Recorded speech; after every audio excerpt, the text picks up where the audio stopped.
Hello everyone, and welcome to another How Lu Sees It review. Today I'm reviewing Clash of Corgis. This is not one, not two, but three different games with one deck of cards that is pleasantly illustrated by Lucy with these different corgis. There's an archer and a mage and an assassin. And there's three different modes or games that you can play in this little box. So first of all, I'd like to thank Clash of Corgis for sending a copy my way for review.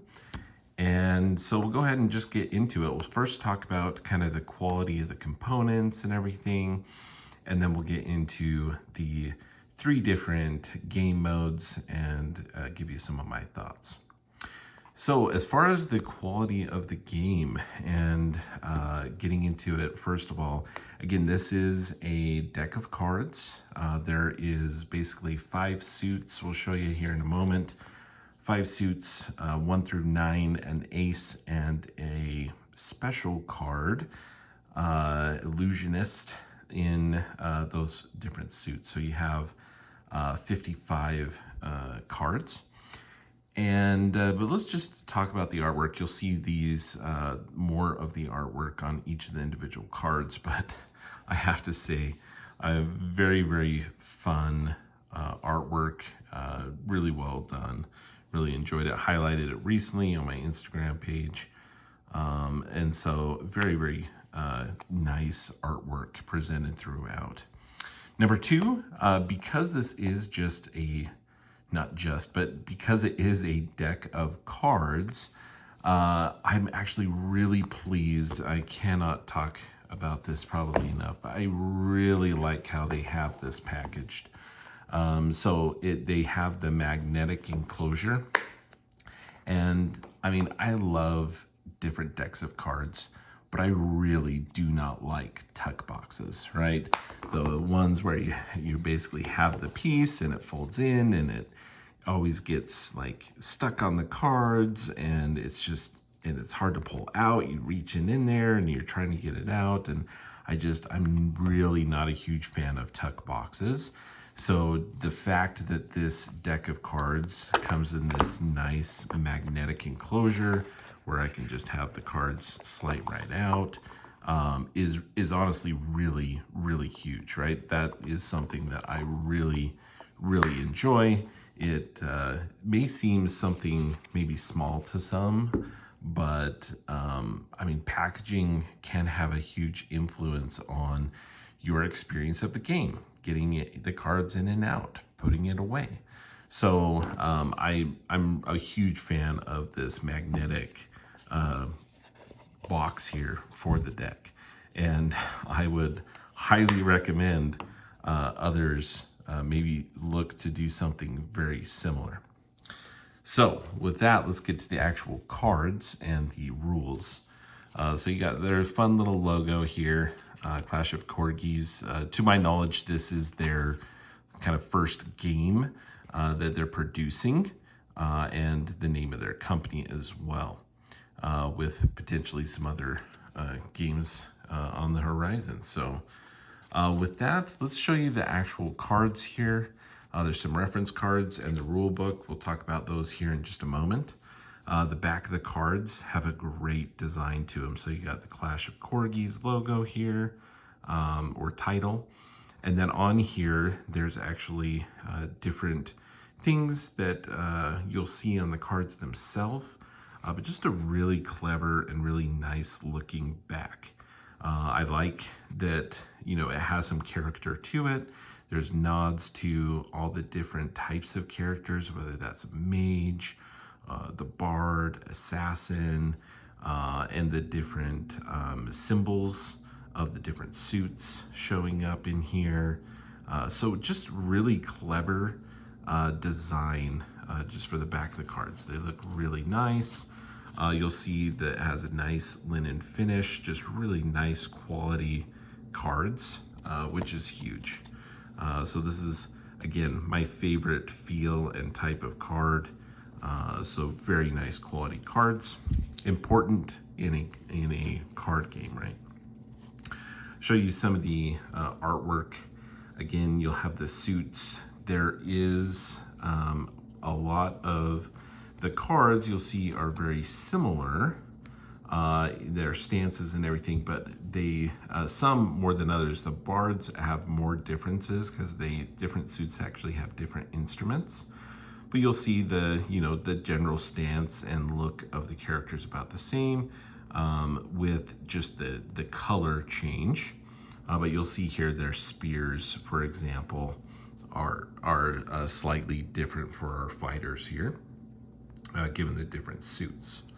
But just really well done and fun artwork. They just look great. Like the mages here are some of the ones that probably have the least amount of change between, or variation between, the suits. But again, the color changes. But again, we have these, again, a little variation here. Again, looking at the colors. But here the orb, you have one that's kind of a fire and one like the void. We have archer, here's our barbarian. Anyway, as you go through, you have this one like has the symbol of the suit on it, and that changes. The assassins are some of my favorite in the game. Very cool look. He's got that little, the hat covering the eyes, but you'll see a little bit of variation here with earth. He's got vines growing there. So again, it's little things like that that make a big difference, I think, with the game. They very easily could have just had the different colors, but having the slight change, I think is actually something that really I can appreciate. So to give you some of the idea, there's our like illusionist or wild card, but very cool. See, there's another bard here. This one with conductor instead of like the lute, and the assassins. You have a little bit of different energy. We'll show you the suits do have kind of an assigned bonus, and kind of give you an idea of like what is fire and so on. So anyway, very cool artwork. The cards are great. Let's talk about the rules and the reference cards here as well. So everything's actually laid out really well in this little pamphlet. It comes out here, folds here. You'll see this is the original game. It's for 2 to 4 players. You got your basic gameplay there. You have each of the cards have a special ability associated with them as well. And then there's some important terms and other information to help support that game. Then you'll see here that there's Treasure Island, which is another game that you can play with this deck of cards. It is also for 2 to 4 players. Primarily on these 2 pages, you flip it over. You have the card effects for the different cards, as well as the bonus effects and some glossary information. And then we also have Capture the Illusionist, which is a game for just 2 players, and the rules for that as well. So everything's laid out here really well, all the information. Again, this might be a little bit small for some folks. Again, for me, it works great, but it is can be a little bit challenged to read. Just the size of the font, maybe for some folks. The other thing I'll comment on is as we go through this, so each of the games, the cards have some different abilities. They do tend to maybe have some similarities between each of the 3 games, but they are different. So they're presented in the rule book, but there's also, which I think is very nice, these reference cards, right? So with these, there's basically 2 reference cards available for each of the different game modes. So if you are playing like the original game with 4 players, 2 would need to share. Not a huge deal, but it would be nice if there were actually a reference card for these, at least the, original game and the Capture the Illusionist, only 2, but the Treasure Island, there was 4 reference cards. Not a big deal, but always nice if they would have just enough to match the players. The other things with this is that sometimes can be a little challenging to read. Again, these are fairly small print, but it's printed over the cards, and that makes it a little challenging to read sometimes. But having these as a reference is really nice.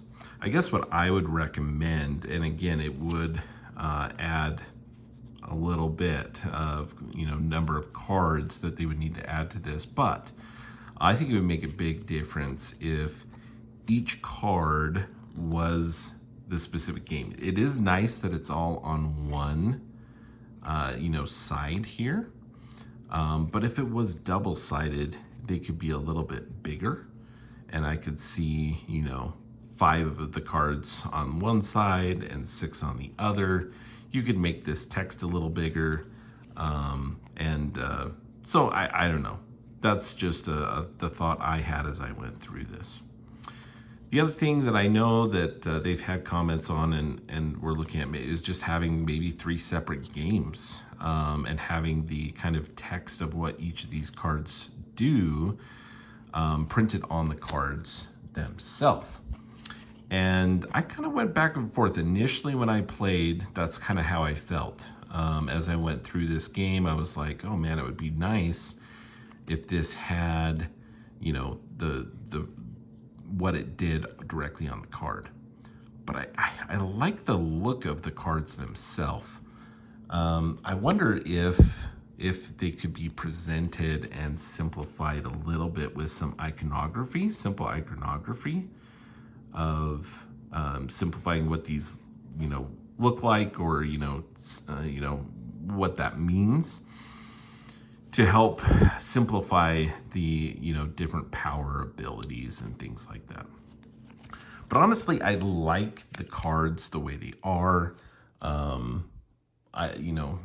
I think you could, but I like that it's versatile and that it changes, right? So this card can be multiple different things and these references. And if you're playing multiple versions, right, of the same game, you're gonna start to know what those different abilities are. So I don't know, I kind of like the way it is. I think I would just maybe make some more reference cards, maybe make these double-sided. If you're playing with just 2 players, you could have them side by side, showing one side the 5 and the 6, so you can see everything at once, but a little bit bigger. And I think that is the route that I would suggest or would go. But really fun game modes here. So I'm going to run through each of the game modes briefly and just kind of give my thoughts. But honestly, I've really enjoyed all the different game modes in Clash of Corgis. So the first one, the original one, you're going to shuffle up all 5 suits here. And the game is basically a card shedding game, or a game where you are trying to get rid of your cards first. Setup's really easy. You're going to shuffle up all 5 suits into the one deck, and you're going to deal out 12 cards for each player. Let's see if I can do this. 6, 7, 10, 12. I think that's 12. Maybe it's 12. Let's take a look. But in this game, you are, you can kind of think of some of the other games like Gin Rummy or different things where you are trying to be able to get rid of your cards before all the other players. This is kept, again, there's some special abilities associated with the cards that you're going to be playing. And for that reason, I think I like the simplicity of you know, how you were actually laying down your cards. So in like Gin Rummy or some of these other games, you may be able to lay down, you know, a pair of cards, or you might be able to do a run of cards, 2, 3, and 4. But this one is kept fairly simple. You are really just looking at, am I playing a single card, 2 of a kind, 3 of a kind, 4 of a kind, or 5 of a kind? And so they have different ranking according to, you know, the number of cards that you are playing. And also, of course, with the kind of, are you playing a single card or a doubles or things like that?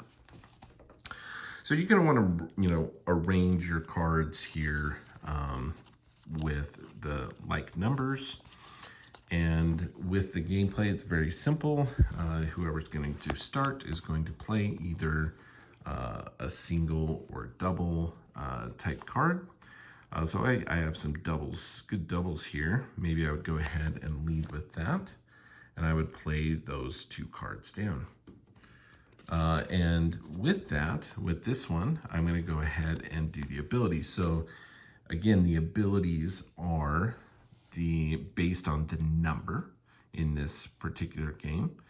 So the suits aren't really going to come into play here.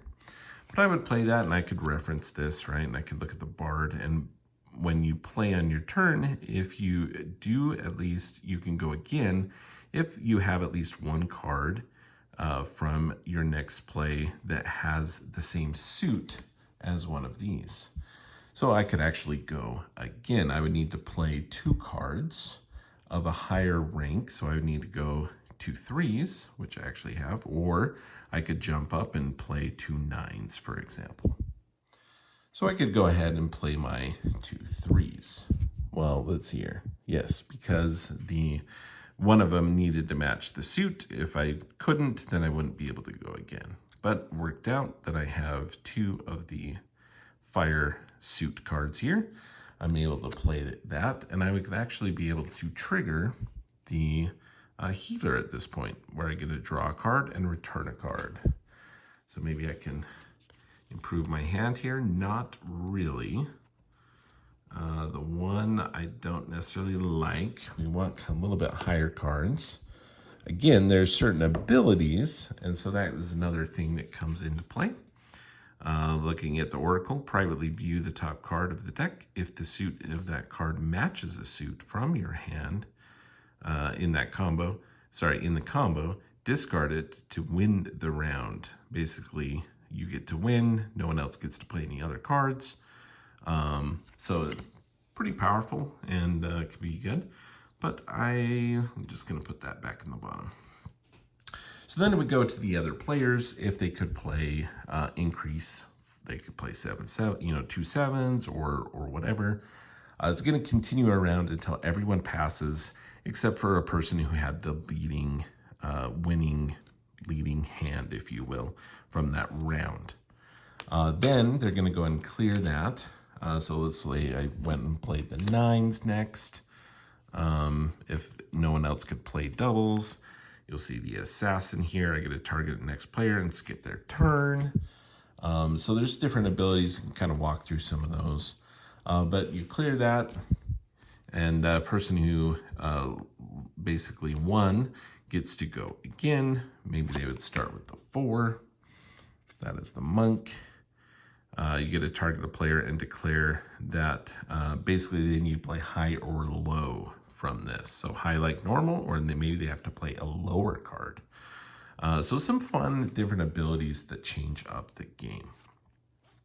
And that's basically it. You're going to play through until someone is able to get rid of all of the cards from their hand. There are some cards that basically will make a person reveal a card that would get played in front of them in their revealed area. They have to get rid of all their cards in their hand as well as revealed area to win. But this is information that the other players can now look at and know, hey, they do have a 6 combined with whatever their cards are. that may influence their decisions and choices as the game goes on.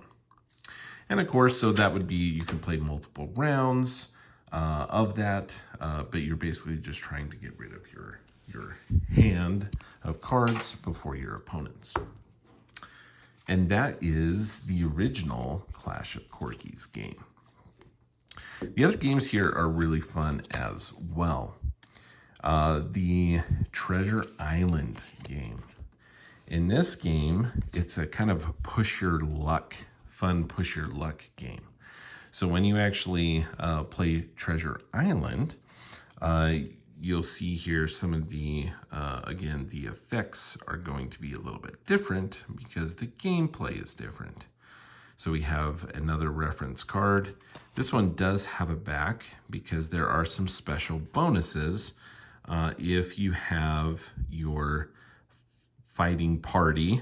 You basically are going to be having 2 cards in front of you. You'll get a bonus if you have the same suit for those cards, and a bonus if they are the same number. So that's where the suit comes into play in this. But a fun little push your luck game here. I think it was 4 cards. I can double check the rule book here. But in this one, you are trying to be the first player to 10 points, known as loot. It's 3 cards. So if I were to shuffle this up, I've shuffled this a few times, but each player is going to have 3 cards in their hand. And on your turn, you're going to basically be adding a person to your party, if you will. So you're basically recruiting one of these. Now, the higher the number, the better, because you'll see here what we're trying to do is we'll fight some other folks to hopefully get some treasure, and what higher numbers are going to be much more powerful. However, each person you're going to hire up to 1, so you don't necessarily need to hire 1, but you can't hire more than 1 on a turn, but I could choose 1 and play it in front of me. At that point, you are going to trigger the ability. So make sure we're looking at the right thing. This is Treasure Island. The monk in this situation, he's negotiation. Target any player. They must fight right now if possible. Fight the 3 foes right now if possible. That could be very detrimental to someone if we'll show you what that means. If I were to fight 3 foes with just the 4, I would pretty much guaranteed lose unless I drew a bunch of 1s, right? We'll talk about what that means. So I could battle. So if you choose to fight, this is an optional phase where you can choose to fight. Either you have to say initially 1, 2, or 3. It's only a 4. It would be kind of crazy to go above 2 at this point, but I could go ahead and say, yeah, I'm going to go ahead and push my luck here and see if I can go ahead and claim 1 loot. And what we're going to do is we're going to compare my number of, and you can have up to 2 people in your party against the sum of the other foes that you're going to battle. So yes, in this case, not a real great idea. I'm going against a 4 against, again, the deck goes 1 to 9 with aces and illusionists ranking the highest. So not real good odds there. I probably wouldn't have done that. In any case, if you lose, these get discarded. Your party then also gets discarded. And they will always get discarded, usually after the fight, unless there's some ability that's going to change that. So let's say I didn't do that, though. It would then go on to the next player. At the beginning of your turn, I didn't mention this because I already had 3 cards, but at the beginning of your turn, you are going to draw up to 3 cards. Now, what's interesting is if I were to play a card, I could go with a 9, so I can get a number higher. However, if I play the 5, I will get a suit bonus effect. So, and this one is the purple, the void bonus. So I would get to increase the total rank of your party by 10. I would just get to add 10. So that's pretty awesome. So I can actually just go ahead and add that. And now I have 9, but with my void bonus of the 2 purple, I would get plus 10. So I'm looking at currently 19. So I would actually go through, and you have an option of, again, 1, 2, or 3 foes. I would go ahead and say I'm going to go for 3. With 19, I'm feeling pretty good about that. So we're going to reveal these one at a time. There's 1, there's a 6, ooh, there's a 5, okay, there's 11. Come on, low, low, low. Ooh, 18. Look at that, barely. So with those 3 foes, we had 18 to my 19, so I am able to beat that. So I'm going to collect these 3 foes, and they are now 3 points, or 3 loot cards. So again, the first to 10 is going to win.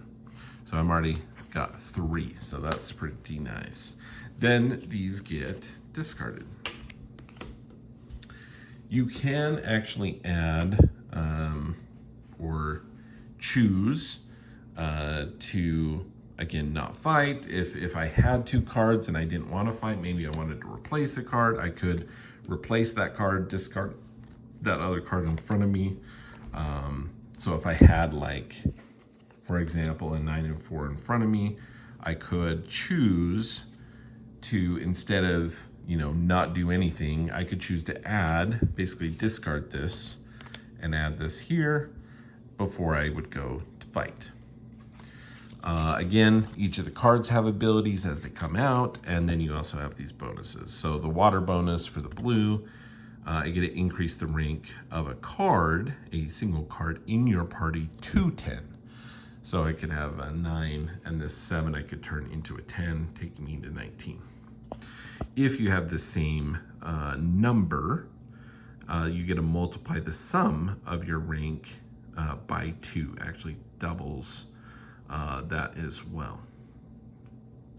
So in this game, specifically, it talks about here the aces and wild cards. They are wild, but there's some specifics with that.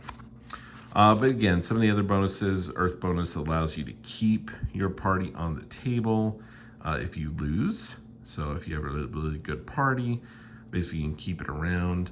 The Wind bonus, you may choose 1 foe to discard and replace them with a new one, kind of get you another chance. Fire bonus, you get to reduce the rank of a single foe to 0. So some really cool, fun abilities. And in here, just you can pause and take a look at these 2, but the Assassin, you get to target a player and discard a card from their party. You can target and you can basically try to steal loot with your fighter. The Ace helps protect you in really all the different games. He's kind of your protector. The Wild, copy a card effect in your party for this turn only. And again, these, I believe in this one, they're both ranked as 10s. So anyway, a really, really fun game. I really have enjoyed it. I like the push your luck element, and just the different abilities and things are really fun. And there is, I guess, you know, definitely some take that with this, with these games, but I really have enjoyed Treasure Island a lot. Let's talk about the last one. This is only for 2 players. It's called Capture the Illusionist. So in this one, the setup is going to be a little bit different. So you're not working with the whole deck of cards. It would require a little bit of setup in that you will have to sort out your different suits, or at least 2 of them, right? So someone's going to choose maybe green, and another person may choose the red suit. Seems like a good matchup. And you basically just need to find all the red and all the green cards and deal those all out. With this one, you're going to basically have all your 11 cards. You're going to shuffle them up. You're going to deal out 4 cards in this front row, 4 cards in this back row. And on your turn, you get a peek at one of the cards. You're going to have 4 in this row, 4 in this row, and 3 in your hand. And basically in this game, you are trying to discover and capture your opponent's illusionist, that star card, right? That special wild card. And in that case, the different abilities, I'll let you look at these, you can pause and take a look, are going to be different things to help you reveal, flip over some of your opponent's cards. If you're able to flip over the illusionist, if the opponent has like an ace or a samurai, they're able to help protect your illusionist for that turn. If you're getting close, because again, the game's going to go on, you're going to have more and more of your cards revealed so that your opponent knows where they are. If they finally reveal that illusionist, the game is you have to capture it twice. So if it's, I don't know where my ace is, I can randomly flip over a card, hoping it's my ace. Maybe that will help keep me around a little bit longer. So it's a little bit of a race, because as soon as it's been discovered, I'm going to take up my 11 cards, shuffle them up, and re-deal out everything again. Whereas my opponent is not, right? They're going to keep it out until I discover theirs, and then they'll reshuffle. But it's a very simple concept, but a very fun little back and forth, a little bit of, deduction, maybe bluffing here a little bit, but just really some basic turning over cards, flipping over, trying to find the different cards. Just a fun little game there.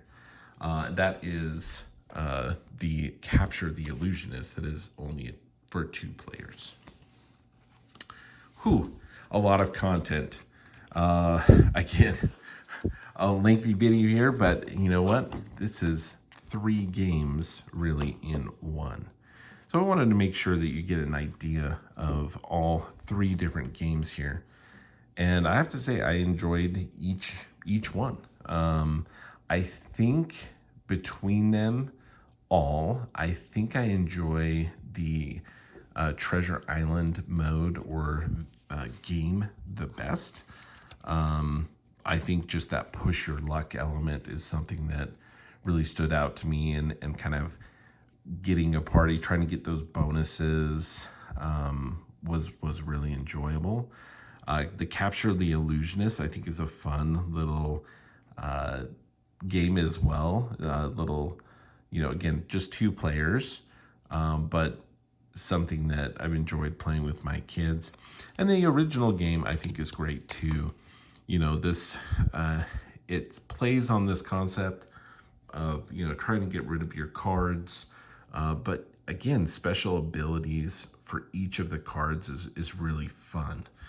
So it adds a lot of how I get to do this, and it's also that, okay, do I play both of these now? Do I split up this set of 3 that I have, 3 of a kind, in order to play and maybe win this round with this high card, or do I keep it, so I can play 3 of a kind at one point? But you're looking at that and how to play that with the different abilities. So I'm telling you what, I'm very pleased with Clash of Corgis. Really enjoyed it. Again, the production quality has been great, and all the way up to the packaging, right? Everything fits in here very nicely. It's a great travel game. None of these games really, specifically the original and Treasure Island, they really don't take up a lot of table space at all either. Capture the Illusionist does a little bit slightly more. You have basically need to have the 2 rows, and then you have a row of like revealed cards from your hand. You'll start with 3. So That one does take a little bit more table space, but very travel friendly. And just the fact that you have 3 fun games in one little box is really fun. And the artwork and the quality of cards and everything is fantastic as well. So thank you very much for watching. If you have any questions, please feel free to put them in the comments below. If you want to see like a playthrough at some point of one of these games, let me know which game you'd like to see a playthrough for. But thank you very much. Clash of Corgis, fantastic little deck of cards that is 3 games in one. And that is how Lou sees it.